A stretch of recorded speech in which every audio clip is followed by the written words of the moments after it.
The INEC had fixed the presidential and National Assembly elections for February the 20th, 2027, and governorship and State House of Assembly elections for March the 6th, 2027. However, sources indicate the Commission held a marathon meeting after receiving complaints and is now weighing a proposal to move the presidential election to the first Saturday after Ramadan in March, with governorship elections holding 2 weeks later.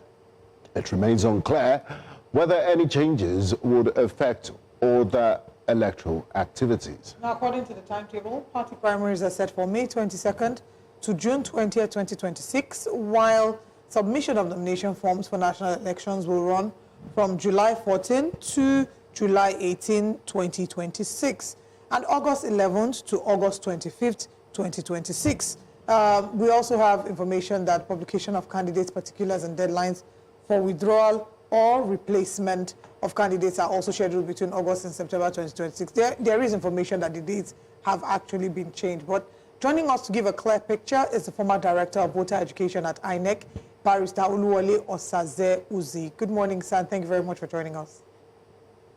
Good morning, and thank you for inviting me. All right, sir. If you can please give us what the true position is. There's been a bit of misunderstanding as to what the dates are. And, you know, citizens are wondering if it's actually going to be officially shifted as a result of the Ramadan. Thank you. I'm afraid I don't speak for the Commission. I left the Commission more than 5 years ago, and I don't know what actually is happening in the Commission now. My sources tell me that it's being considered, but whether it will be shifted, I honestly cannot tell you. You probably have to wait for the official spokesman of the Commission or wait for the Commission to issue a statement. But I was just going to say that this is not unusual in the sense that I recall that about 2-3 years ago, 2011, I remember that General Buhari had written to the Commission to say that the dates fixed was at Easter period, only week for Christmas. But at that particular time, it was not shifted. But this will be considered, and good consideration will be given to it. And if they see the need to shift, they will shift it. But we must remember that there are statutory constitutional deadlines. You cannot conduct the election later than 30 days before the handover and not earlier than 150 days. So that window is there. I think there's some room to maneuver, and the Commission will consider all this when it takes the final decision on it. Now, Barrister Uzi, I mean, for someone that has been in INEC, many Nigerians are wondering, you have all these years you could do research, you have all the time to check the calendars and see what's happening. Isn't it quite embarrassing for the Electoral Commission to come out with a date that they know they will possibly be pushed back? Like you made reference to the 2011 Easter incident. The INEC staff should have known that, you know, this date in 2027 falls under Ramadan. I'm surprised at the furore going on now, because this date was officially announced a couple of days ago, but Yakubu as chairman of INEC had already arranged it and put in the guidelines that elections will hold on the 3rd Saturday of February.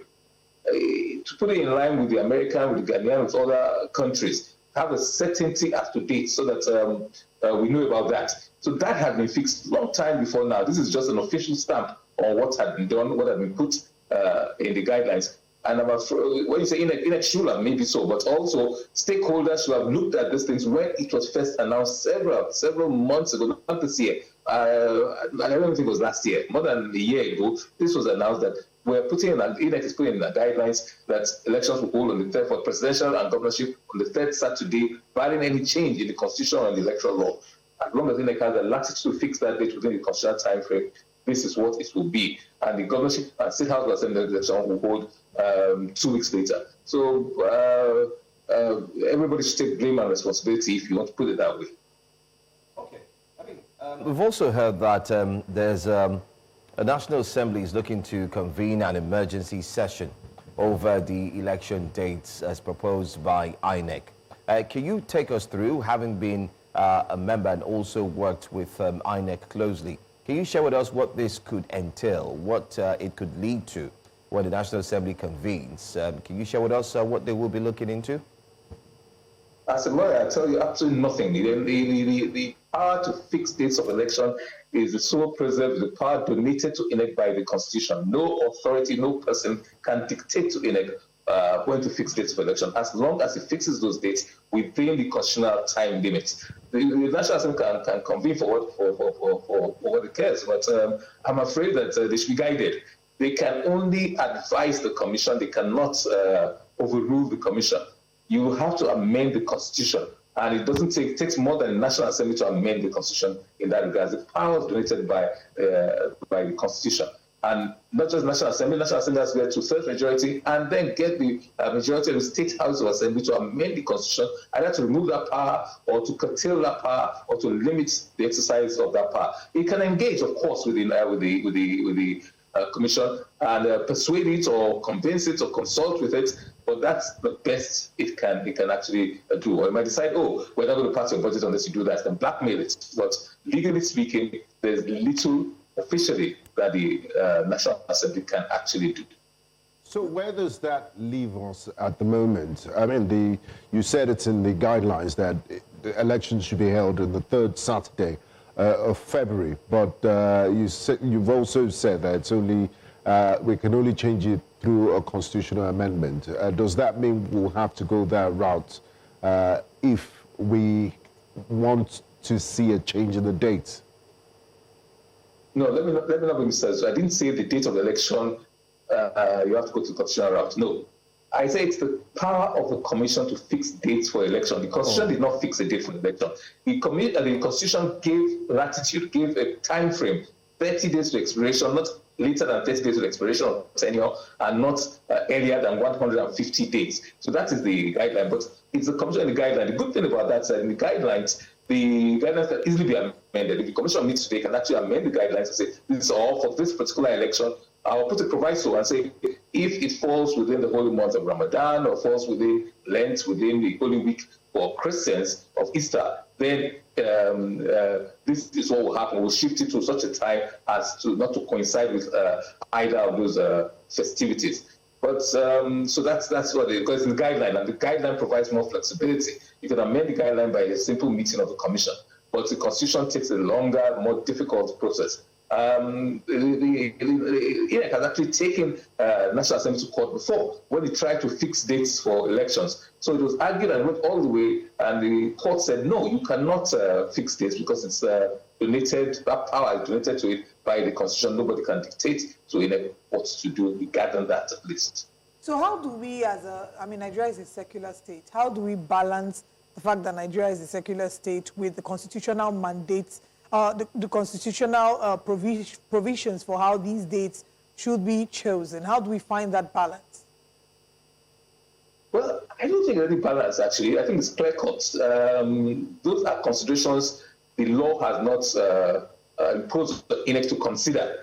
I recall one of the past elections, the African traditional religious people complained. I said, look, why do you marginalize us? Yes, there are some Christians, there are some Muslims, but you should also recognize our traditional beliefs. There are Hindus, there are traditional believers who believe in their own traditions. I say, you should also take us into consideration. So actually, you can get into the absurd if you take it so far. But the Commission will be sensitive to these considerations, and as much as it can accommodate it within the law, it would. It's just the Commission is interested in participation of as many people as possible. So if there's anything that will limit participation, and people say when they are fasting, they're tired, they cannot pursue, they cannot follow up in the same way as they would when they're not fasting, it will consider these things. But if it feels that they were riding the constitutional provisions override and other considerations come into play and balancing things, we don't think we should shift, they might decide not to shift, or they might say, okay, let us accommodate, let's just shift by a week or 2 weeks or a couple of weeks. Let us ensure that it doesn't conflict too violently with people's behavioral patterns regarding their religious beliefs. Okay. Now, let me just come in. I don't know if you still have a question based Yes. on this. I wanted to shift a bit, but... Well, I still want to ask all right, something. go ahead. Well. I wanted to ask, if these dates are officially shifted, if it then exposes us to any form of legal challenges, after the 2027 elections? Do you think that this might also birth some form of legal challenges? Because what we've seen is people would always seek any opportunity to exploit any loophole they see in Nigeria's political space. No, I don't see any successful, anybody who can successfully challenge, because, as I said, it's a power. It's the discretion of the commission. You cannot compel me to exercise my discretion one way or the other. It is the sole preserve of the commission, and there's no basis on which anybody, of course, anybody can go to court. Whether they will succeed, in all likelihood, they will not succeed. I don't see any basis. There's no legal impediment to INEC fixing dates or shifting those dates. As I said, it's gone to court before, and the courts have vindicated INEC and its power and its responsibilities in that regard. So anybody, any political party, any stakeholder, anybody who feels that it's hard done by, I am not too sure is likely to succeed. It's a discretion of the INEC. It chooses how it should exercise that discretion. Okay. I mean, looking at your background, having worked with INEC for a very long time as former director of voter education, I think it would be a disservice if we do not focus on the voter education here during this conversation. And I do have a long list of questions, and I believe Olive and Benga also do the same. My first question will be on the 873 billion naira budget for INEC for the elections come 2027. Previous year, we did see over 300 and something billion naira proposed. And now we see 873. Aside from the fact that we will talk about dollar, naira, challenges, and so on and so forth, we'd like you to tell us, these funds that have been prepared and budgeted for the elections, can Nigerians really have a strong faith in INEC's independence of ensuring that these budgets will be used solely for carrying out these elections? Or maybe they could be used for something else. These are the questions Nigerians are asking. Well, I will speak as a voter educator. My training is as a lawyer and as a director of legal services before I became director of voter education. So I tend to look at things through the legal lens, through legal perspectives more than anything else. It is illegal for you to divert funds that have been appropriated for specific purposes. It's illegal for you to use them for other purposes. It's called environment. When you use that, you are committing a criminal offense, and anybody found guilty of that can go to jail. So I don't see INEC diverting funds for elections into other ventures, even to a different head. If you're going to go, let's say they give money for training and you took that money, I say I'm going to put it in card reader or in beavers or anything like that, that is environment, that's actually illegal. So it's quite strict because it's a law, it's an appropriation law. The INEC budget is passed into law. That being the case, there are consequences for disobedience, for disregarding that law.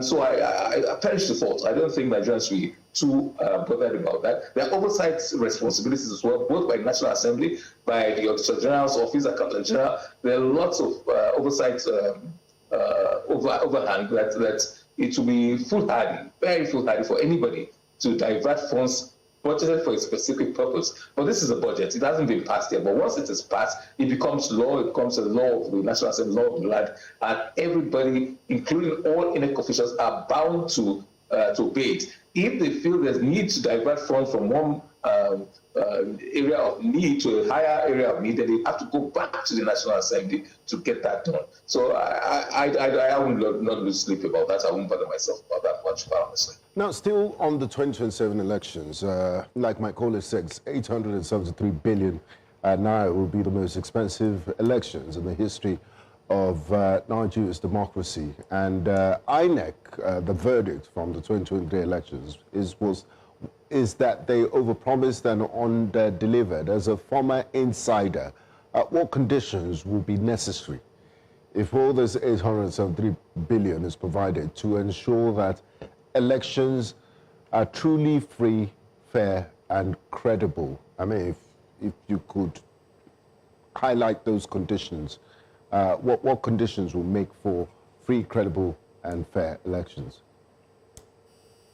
I'm sorry I lost a bit of your questions there, but money alone will not make for free, credible elections, that's for sure. You don't, and we tend to sometimes throw money at problems and think they will solve problems. Money alone cannot solve problems.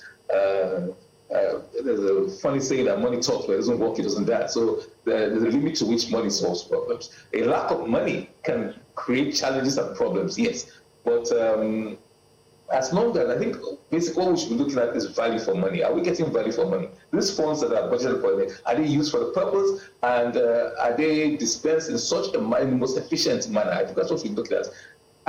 In terms of Naira and volume, yes, you may say this is the most expensive election, but I would want to go back and analyze the budget, see the heads which the budget heads are for, and also see in real terms, in terms of 4 years ago, how much was the dollar to the Naira? Because a lot of things that are going to be used for elections have foreign components. A lot of it have foreign components. So how much in real terms is this money? Taking into inflation, taking into consideration the value of the Naira now as well as then, is this actually the most expensive election?